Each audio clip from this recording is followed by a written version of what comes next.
There's a lot of intrigue with each of these guys, but I'm maybe most intrigued. Not that I think he's necessarily going to be the best player of the group, because I don't think that.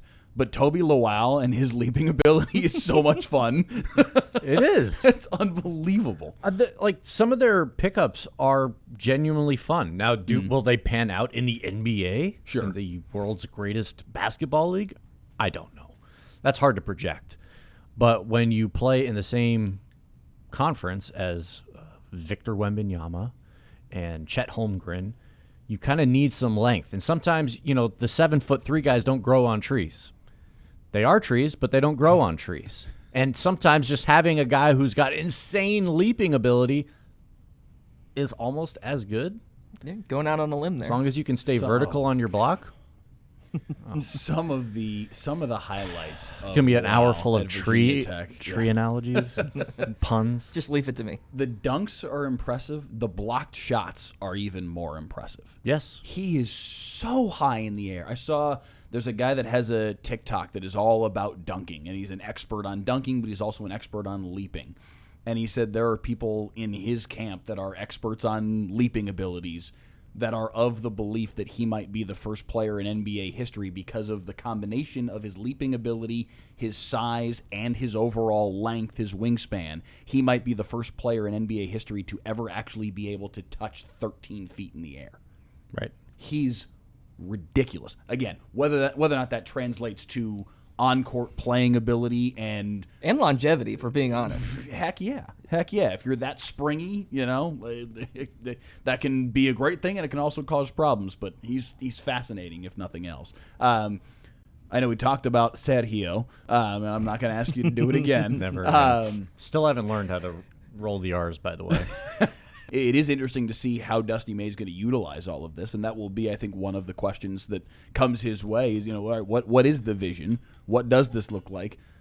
Every time I say the word vision, I can't get Nico Harrison out of my head. But what is the thought process in terms of how you're going to construct this roster? We were talking about this earlier today. Who's going to start for this team? I genuinely don't know what the starting lineup is. Type 1. I just don't know. It's so hard to figure out right now because you don't know. I really don't know what they're going to want to play in terms of style based on who they drafted, and it feels like they really want to protect the rim. But do you want to protect the rim at such a degree that you're not able to space the floor? Yeah. To that end, do you want to win every game 87, 84? Right. That's what you're talking about. And who's your starting two That's guard? what the Heat are going to try to do with their front court. So, is Max Christie a starter? Is Najee To me, yes. Marshall moving to a two guard? That's not happening. I don't think. I think the only reason Max Christie is a starter is because who's the other two guard on the roster? that's part of it, but also he can develop into the starting role on that front. I look at him that way. I do. I don't know. He's a nice player. He's a nice player. I don't think that Max Christie is a bad player, but I think if you're going to be a good basketball team, if you're going to be really off the good, bench. he needs to be a guy that's coming off the bench. They're obviously not there yet. The fact that we're having this conversation, the fact that we're legitimately entertaining the possibility of Max Christie starting. If you're for a this title team, contender, you as should he be able to did this name the past starting year. five in your sleep. Right. But we aren't anticipating this team even being close to a title contender, so this kind of feels like a moot point. Granted, yeah, no, they're not in that. And now, I mean, the whispers that are out there about a possible trade for Kawhi Leonard could change. Not that that's necessarily going to turn him into a title contender, but it certainly changes the way that we're talking about this team. I was going to say, at least on a timeline perspective, just from longevity in the league. The price is too much for Kawhi, period, in terms of the future first round picks and of it all. If you were just giving up, what future first round picks do they even have to give up? Hey man, talk to the Timberwolves. I think they found some somewhere on down the line. But the point being, if all you were doing was giving up PJ, Clay, and maybe a second, you know what I mean? Then we're having a different discussion. You're getting out of other contracts to bring in Kawhi, maybe change the tenor in year one underneath a new regime and learn something on defense. But the price mortgaging what future you do have already seems too much when there are probably better avenues to get better return from PJ and Clay anyway. Listen, that's the problem with this team at its current point is just it's not championship ready at all. Right. I mean, again, Kyrie, Cooper, really great players individually.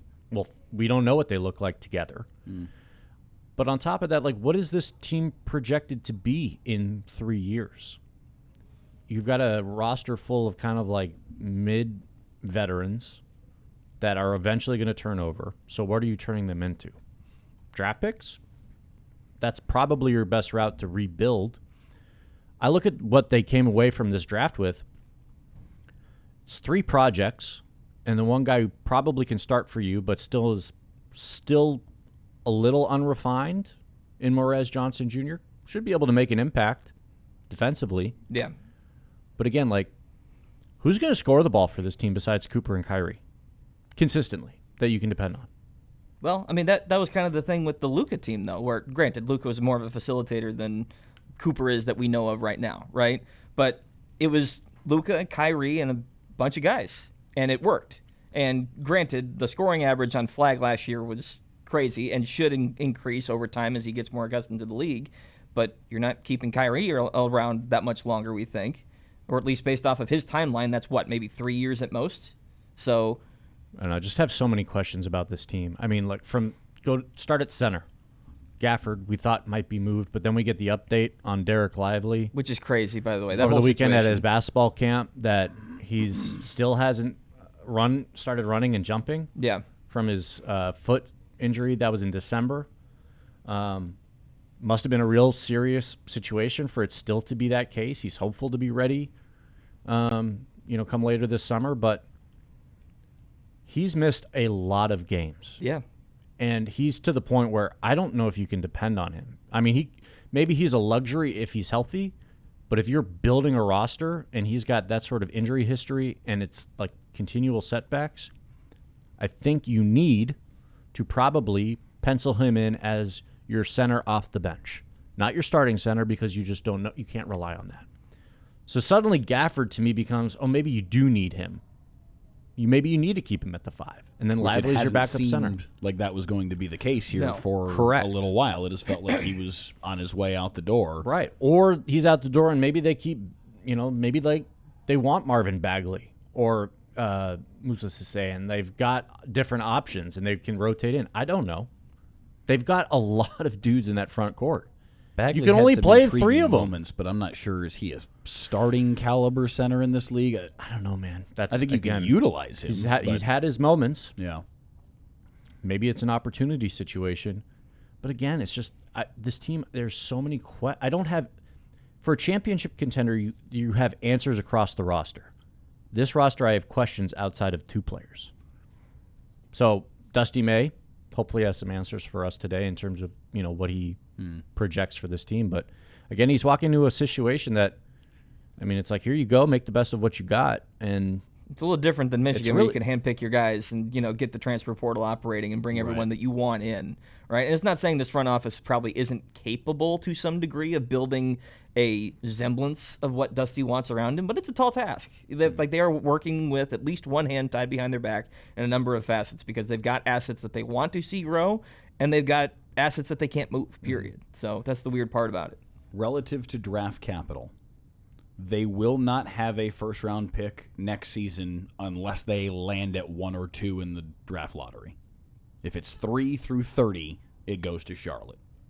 2028, they will have the lesser of their own and Oklahoma City's. So they'll make a first-round pick in 2028, but it'll probably be like the 27th, 28th, 29th, 30th pick in the draft, as the Thunder, again, probably make some sort of deep run in the postseason.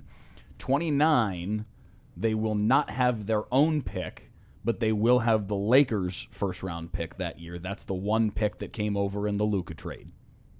2030 is where it gets really complicated. They'll have their own or San Antonio's, but then the less favorable of Minnesota 2 through 30 and more favorable of Dallas and San Antonio Can we stop goes that? to Minnesota, and the most more favorable of all goes to San Antonio. Listen. Super complicated. Listen, all of that draft, look, we need to stop that.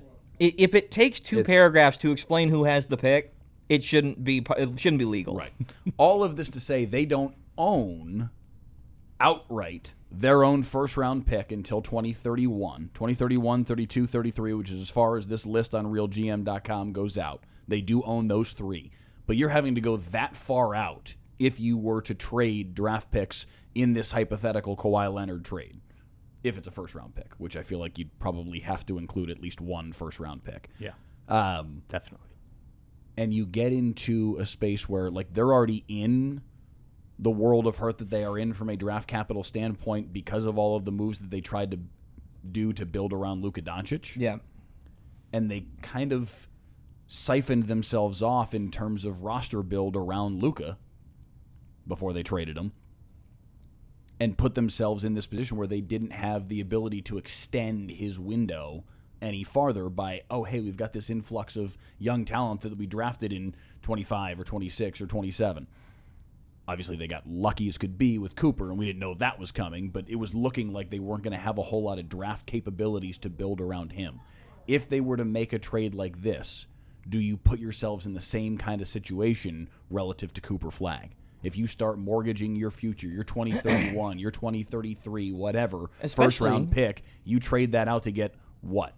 2 seasons of Kawhi Leonard? Maybe 3 one. seasons of Kawhi Leonard? I was going to say, it's the last year on the deal. It's similar to what happened. All these are saying that it would be contingent on him signing a long-term deal with wherever he goes, whether it's Dallas or Toronto or whatever. I was going to say, Toronto seems to be the more likely option right now. Yeah. Sure. But, like, even then, you're putting it in his hands. Like, the last time this happened, Spurs sent him up to Toronto, and he was like, I'm gone. And it was a known thing heading into it, right? And I'm sure that's part of the reason why the Mavs might be looking at this going, like, not worth the price of admission for one season to test something that we have no idea works to begin with. Yeah, I wouldn't. No. Yeah. There are too many pieces away. And it's not the league is not one with 3 guys anymore.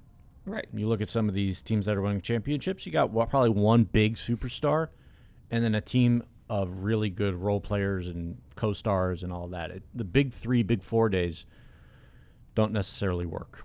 At least they haven't in the last 10 years. You need a bunch not since the KD Warriors. I mean, And speaking of, they're trying to recapture that magic, apparently. Warriors! Oh, no. So the news broke this morning, right? That Draymond is foregoing his... Yes. Yeah, it's according to ESPN that Yeah. Draymond is set to become a free agent. Don't know how much of that is just renegotiating to try and make Right. space. And again, this happens all the time. Guys become free agents only to re-sign.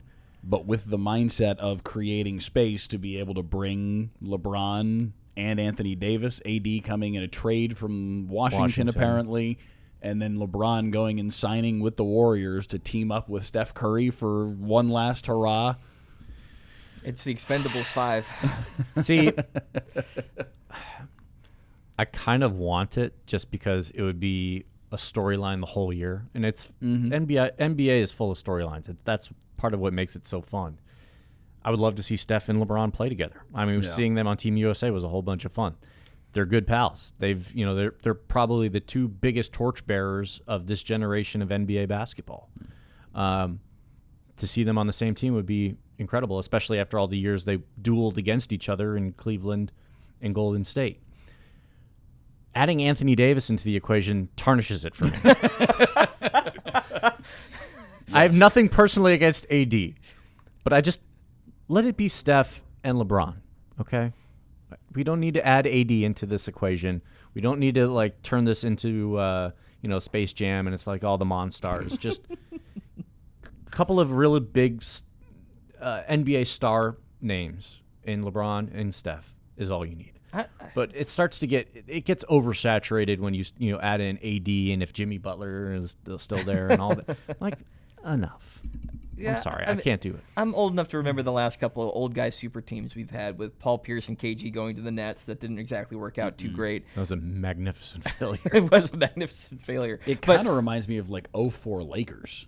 Sure. The Gary other Payton, Karl Malone trying to get up. That chip before their careers. The were one I over. was going with though was Kobe and Powell getting Dwight Howard and Steve Nash and getting some of those old guys, and that also flamed out. Classic terribly. Lakers. Yeah. So, but I mean that's just the thing, right? Like as cool as it would be, we're talking cool for maybe 15, 20 games, and then what is the reality of the team? And also, does Bronny come over as part of the trade?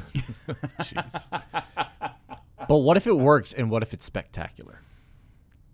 Okay, so how does everyone recontextualize that the 2 guys that have 4 titles from this era, being LeBron and Steph, win their 5th together? What kind of conversation does that change? Well, it would obviously be their last. I've always thought this, and there's no insider info on it, but I've always thought that Steph and LeBron would probably do what Dirk and D-Wade did, which is this is my last season, and so it's like a year send-off for both of them. I thought KD might do it as well, but KD might have a little bit more, gas in the tank there. Honestly, Steph does too. I was going to say, Honestly, LeBron does too. They don't have to make this their last year, but it would make sense to do it as a 1-year deal and not indefinitely. That would make it, I think, I would accept it if it was a 1-year thing. Steph is 38. Still absolutely cooking, though. Mm-hmm. But that's what I'm saying. I mean, we're a year removed from him. Play for 3 more we're years. a year removed from him putting France to sleep in the Olympics. Like, that was arguably his 2 years. biggest Well, career. yeah, 2 years, but yeah. Is it 2 years? 2 years, yeah, 24. Okay. So, but still. Yeah. I mean, that moment, there's a lot of really good Steph Curry moments. But is that moment the Steph Curry moment? Uh-huh. Yes. Uh-huh. It's that and, what was Yeah. it, 40 in the Garden for Game 4. When he broke the record, maybe. When he broke Ray Allen's record? when he broke the 3-point record. That Olympic.